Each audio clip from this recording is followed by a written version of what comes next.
이 방송은 공직선거법에 의해 실시하는 프로그램으로 연설 내용은 MBC와 관계가 없습니다.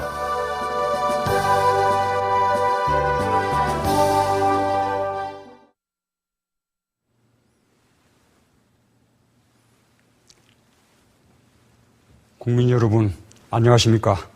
민주통합당 상임고문 문재인입니다. 제가 목이 좀 쉬었습니다. 하필 이때 목이 이렇게 돼서 죄송합니다. 부산 사상구에서 예비후보 등록을 하고 석 달 동안 열심히 지역을 다니면서 주민들을 만났습니다. 처음 하는 일이어서 현장에서 배운다는 자세로 많이 보고 많이 들으려고 하는데 가슴 아픈 일들을 많이 보게 됩니다. 재래시장이나 골목 상점들을 다니다 보면 정말 형편이 안 좋습니다. 눈물이 날 정도입니다. 선거운동 한다고 들어가서 인사하는 게 민망할 때도 많습니다. 참여정부의 책임도 있다고 생각하니 참 미안했습니다. 서민들의 지갑이 두둑해야 내수 경기가 좋아지는데 상황은 거꾸로 가고 있습니다. 수입은 그대로인데 학원비, 등록금, 보육료, 병원비, 교통비 같은 안 쓸 수 없는 비용은 온통 오르기만 합니다. 그러니 지갑은 얇아지고 골목 상권이나 재래시장은 장사가 통 안 되는 악순환으로 이어지는 것이죠. 이렇게 다니다 보면 정치가 참 중요하다는 생각을 저절로 하게 됩니다. 서민들 형편이 어려워진 것은 국민의 삶을 제대로 챙기지 못한 정치에 가장 큰 책임이 있기 때문입니다. 정치가 달라져서 국민의 생활 속으로 좀 더 가깝게 내려와야겠죠. 참여정부가 실패한 부분이기도 합니다. 저희가 가장 크게 성찰해야 할 점이라고 생각합니다. 개인적으로는 기존의 정치를 따라해서는 안 되겠다는 생각을 합니다. 정치는 제 일이 아니라고 생각했습니다. 잘할 수 있을 것 같지도 않고 저하고는 맞지 않은 일인 것 같아서 몇 번 제안이 있었지만 사양해 왔습니다. 얽매이지 않고 자유롭게 살고 싶은 기질 탓도 있었습니다. 그러나 어쩔 수 없는 운명이란 게 있는지도 모르겠습니다. 기왕 시작한 것 잘하고 싶습니다. 사람의 가치를 존중하는 정치를 하고 싶습니다. 국민의 눈물을 닦아주는 정치, 서민의 아픔과 만나고 서민의 꿈과 동행하는 새로운 정치의 문을 열고 싶습니다. 국민 여러분, 지금 이 나라는 크게 잘못됐습니다. 나라가 방향을 잃었습니다. 미래가 보이지 않습니다. 저는 그 이유가 공정이라는 원칙을 잃어버렸기 때문이라고 생각합니다. 지금 이 나라에서 성실하고 부지런하면 성공할 수 있다는 생각을 갖고 있는 사람이 얼마나 될까요? 어려워도 다 같이 어려우면 그런 대로 참고 견딜 수 있습니다. 그렇지만 현실은 그렇지 않습니다. 국민들은 이 나라가 공정하지 않다고 생각하고 있습니다. 얼마 전 한 조사를 보고 가슴이 먹먹했습니다. 가난이 아이들의 꿈마저 가난하게 만들고 있다는 조사였습니다. 부모 소득이 높은 학생들은 고소득 전문직을 희망한 반면에 부모 소득이 낮은 학생들은 저소득층 직업군을 장래 희망으로 적었습니다. 자신의 실수나 잘못이 아니라 부모의 가난으로 꿈마저 낮춰야 하는 아이들이 너무 안타깝습니다. 저는 매우 가난하게 자랐지만 부모님의 교육열 덕분에 교육받고 변호사가 될 수 있었습니다. 참여정부 때 꽤 높은 공직자가 되기도 했습니다. 그야말로 개천에서 용난 셈이죠. 그런데 지금은 개천에서 용이 날 수 없는 세상이 됐습니다. 장관이나 고위공직자 인사청문회 때마다 위장전입이 문제가 되곤 합니다. 이젠 하도 많이 봐서 위장전입이 고위공직자의 자격 요건처럼 돼버렸습니다. 위장전입도 나쁘지만 그런 반칙으로 돈을 벌고 특권을 누린 사람들이 고위공직자의 권력과 명예까지 누리려 하는 것은 정말 문제입니다.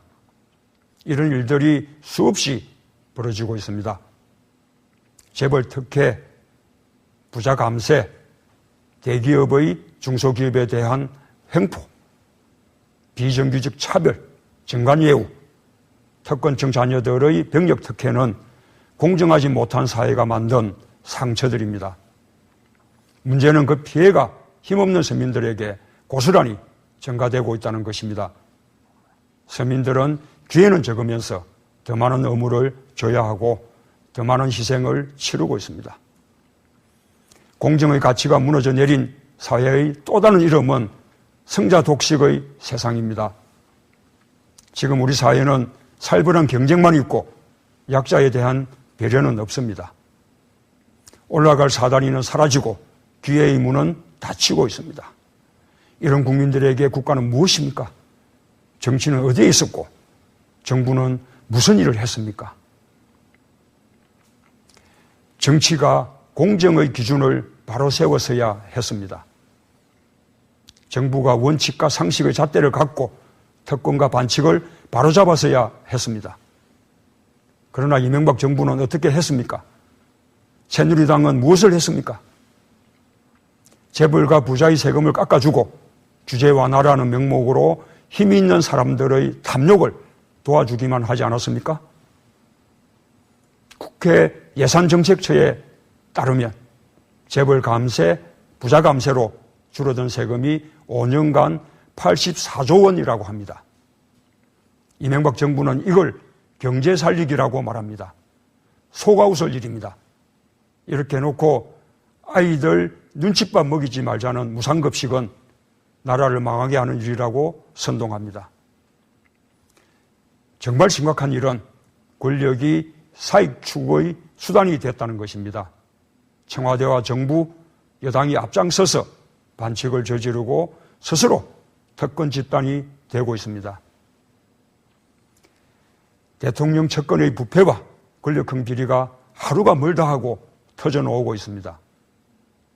고소영 강부자 내각, 정치검찰의 보복수사, 언론사 낙하산 인사, 최근의 내곡동 땅 사건은 권력을 전리품점으로 생각하는 사익 집단이 아니고서는 생각조차 할 수 없는 일입니다. 특히 민간인 불법 사찰 및 증거인멸 사건은 권력이 얼마나 추악해질 수 있는가를 보여준 충격적 사건입니다. 불법 사찰이 드러나자 청와대가 나서서 증거인멸을 지시하고 돈으로 입막음하고 지금은 은폐에 급급합니다. 청와대 총리실 검찰이 자행한 국기문란 범죄 행위입니다. 법 위에 권력이 있다는 것이 사실로 드러났습니다. 국민 여러분, 이명박 정부와 새누리당이 저지른 불공정한 정책, 정의롭지 못한 모습은 셀 수도 없을 정도입니다. 그런데 새누리당은 당명만 바꾸고는 책임지지 않으려 합니다. 참여정부는 실정에 대해 처절한 심판을 받았습니다. 2007년 대선에서 참패했고 2008년 총선에서도 참패했습니다. 참여정부 사람들은 그 처절한 심판 위에서 뼈저린 성찰을 할 수 있었습니다. 이제는 새누리당이 심판받아야 할 때입니다. 그런데 새누리당은 당명과 간판만 바꾸고는 심판을 피하려고 합니다. 과연 박근혜 위원장은 이명박 정부의 국정 실패와 아무런 관련이 없습니까? 나라의 재정을 가난하게 만들고 서민복지의 축소를 가져온 부자 감세는 박근혜 위원장이 주장한 세금을 줄이고 규제는 푼다는 이른바 줄푸세를 실행에 옮긴 것입니다. 부자 감세, 미디어법 통과, 조용한 헌법재판관 인중 거부, 4대강 사업에 대한 친박계 의원들의 찬성 등 이명박 정부가 추진한 모든 정책들에 대해 협력하지 않았습니까? 때로는 비판해야 할 때 침묵함으로써 동의한 적도 있지 않습니까? 화장을 고치거나 옷만 갈아입는다고 해서 국정 실패의 공동 책임이 지워지는 것은 아닙니다. 새누리당이 한나라당입니다. 당명 바꾼다고 정당이 달라지지 않습니다. 이번 총선은 지난 5년간 새누리당의 국정 실패와 민생 파탄에 대한 심판입니다. 국민 여러분, 저는 대한민국을 공정의 가치 위에서 새롭게 재창조해야 한다고 생각합니다. 힘센 자가 이기는 나라가 아닌 성실하고 부지런한 사람, 정정당당하게 경쟁하는 사람이 이기는 세상을 만들어야 합니다. 그래야 국민이 희망을 가질 수 있습니다. 그 길을 가기 위해 먼저 할 일은 민주적이고 공정한 정부를 만드는 일입니다. 저는 이명박 정부가 실패한 이유는 공적 가치보다 사적 이익을 위해 국가기관을 사유화했기 때문이라고 생각합니다. 원칙과 가치를 국정의 중심에 세우지 않았습니다. 천박한 이익의 논리와 정파적 접근으로 대한민국을 거꾸로 후퇴시켰습니다. 국민들은 믿고 의지할 수 있는 정부를 원합니다. 서민의 삶의 어려움과 위기에 공감하고 그것을 해결하기 위해 애쓰는 믿음직스러운 정부를 원합니다. 공경에 빠졌을 때 힘이 되고 의지가 되는 그런 정부를 국민들은 가질 권리가 있습니다. 이명박 정부가 후퇴시킨 민주주의를 복원하고 더 큰 민주주의를 향해 나아가야 합니다. 아무리 정부가 하고 싶어도 국민의 반대가 있으면 한 번 더 생각하고 다시 고민하는 그런 정부를 세워야 합니다. 경제 민주화는 우리 사회의 최대 과제인 양극화의 상처를 보듬고 격차를 해소하는 핵심적인 과제입니다. 공정과 정의의 기준으로 경제체제를 새롭게 개편해야 합니다. 저는 우리 경제가 안고 있는 문제의 핵심은 경제에 대한 민주주의적 통제가 실패했기 때문이라고 생각합니다. 시장을 공정한 경쟁체제로 만들지 못했고 성장의 결과를 소수가 독점하는 것을 막지 못했습니다. 그 결과는 1%의 독식과 99% 서민의 소외였습니다. 이 문제를 근본적으로 해결하는 것은 결국 경제적 민주주의의 몫이라고 생각합니다. 중소기업과 중소상인, 재래시장, 자영업자들을 살리는 것을 경제정책의 중심으로 삼겠습니다. 양극화와 비정규직 문제 해결을 국정의 최우선 과제로 삼겠습니다. 중소기업을 하시는 분들이 9988-123이란 말을 자조적으로 합니다. 우리나라 기업의 99%, 고용의 88%를 차지하고 있지만 1, 2, 3년 안에 대부분 망한다는 것입니다. 이런 말이 나오지 않도록 중소기업부를 신설해 체계적인 지원을 하겠습니다. 대기업의 불공정 거래 같은 중소기업과 자영업에 대한 횡포도 차단하겠습니다. 보편적 복지는 국민의 삶과 경제를 안정시키는 중요한 정책입니다. 시혜가 아니라 사회적 투자이며 성장 정책입니다. 거센 물살이 흐르는 강물을 건너려면 서로 손을 잡고 건너야 하듯이 불안과 경쟁의 체제를 사회적인 연대로 해결하는 것입니다. 교육, 건강과 주거, 실업과 노후의 불안 해소에 정부는 돈을 써야 합니다.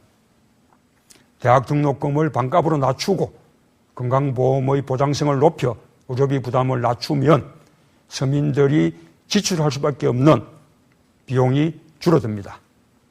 이렇게 되면 서민들의 지갑이 두터워지고 경제도 좋아지게 됩니다. 스웨덴이나 핀란드, 독일 같은 복지 선진국에서 보듯 보편적 복지가 제대로 작동하면 국민 생활이 안정되고 내수가 정진되어 경제가 안정적으로 발전합니다. 한반도 평화는 꼭 이루어야 할 과제입니다. 평화 없는 경제, 평화 없는 민생은 없습니다. 불과 5년 전을 생각해 보십시오. 사람과 물자가 자유롭게 오가는 남북 경제 공동체, 부산에서 출발하는 철도가 북한을 지나 중국과 러시아를 횡단하는 것이 꿈이 아니었습니다. 다시 평화로 가는 길을 놓겠습니다. 대화의 채널을 복원하고 남북 간 교류와 협력의 문을 더 넓히겠습니다. 지금 북한의 중국 경제 의존도가 심해지고 있습니다. 우리가 방치하면 북한의 중국에 대한 일방적인 의존은 더욱 심각해질 것이며 그것은 한반도의 미래를 그만큼 불안하게 하는 것입니다. 국민 여러분, 이 모든 일은 새로운 시대에 맞는 가치와 비전을 가진 새로운 정치 세력, 민주정부가 들어서야 가능한 일입니다. 그러므로 정권교체는 시대적 과제이고 소명입니다. 민주통합당이 하겠습니다. 공정의 가치 위에 민주주의와 경제정의, 보편적 복지와 평화의 큰 집을 짓겠습니다. 우리 민주통합당이 아직 많이 부족하고 모자란다는 것을 잘 알고 있습니다. 지난 공천 과정에서 실망을 안겨드리기도 했습니다. 국민 여러분이 바라는 혁신의 모습을 보여주지 못했다는 비판을 무겁게 받아들입니다. 정체성과 도덕성에 대한 엄격한 평가, 참신하고 유능한 새로운 인물의 발굴로 국민 여러분에게 다가서려는 노력이 부족했습니다. 무엇보다 기득권을 내려놓는 자기 헌신과 희생의 모습을 보이지 못했음을 아프게 자성합니다. 더 낮아지고 더 겸손했어야 합니다. 과거와의 어정쩡한 동거가 아닌 낡은 관행과 구태와 단호하게 결별하는 제도의 혁신과 인적 쇄신이 있어야 했습니다. 국민을 감동시킬 수 있는 혁신으로 2013년 이후의 대한민국을 준비하고 책임지는 미래의 대한 세력으로 거듭나는 모습을 보였어야 합니다. 민주통합당 상임고문으로서 저 또한 엄중한 책임감을 느끼고 있습니다. 국민 여러분의 꾸짖음을 마음 깊게 새기겠습니다. 오늘의 부족함과 모자람을 뼈아픈 자성과 성찰의 계기로 삼겠습니다. 비워야 채워지고 버려야 얻어진다는 교훈을 잊지 않겠습니다. 전부를 비우고 모두를 버린다는 각오로 민주통합당의 새로운 변화를 만들겠습니다. 국민 여러분, 저는 이번 총선에 부산 사상구에서 정치를 시작했습니다. 부산과 영남은 20년간 새누리당이 독점했던 지역입니다. 어려운 길입니다. 선배들이 넘지 못한 벽이었습니다. 새로운 정치를 향한 진심과 성의만이 제가 가진 유일한 무기입니다. 쉽지 않지만 부산 시민이 마음을 움직여 줄 것이라고 믿고 있습니다. 부산이 대한민국을 바꾸는 시작이 될 수 있도록 열심히 하겠습니다. 한 사람의 시민이 하나의 민주주의입니다. 정치를 잘못하면 국민이 엄중하게 심판한다는 것을 증명해 주십시오. 국민 여러분과 함께 기회가 보장되는 공정한 나라, 복지와 평화의 길로 나아가겠습니다. 오랜 시간 경청해 주셔서 감사합니다. 새봄 가정에 행운과 행복이 가득하시길 기원합니다.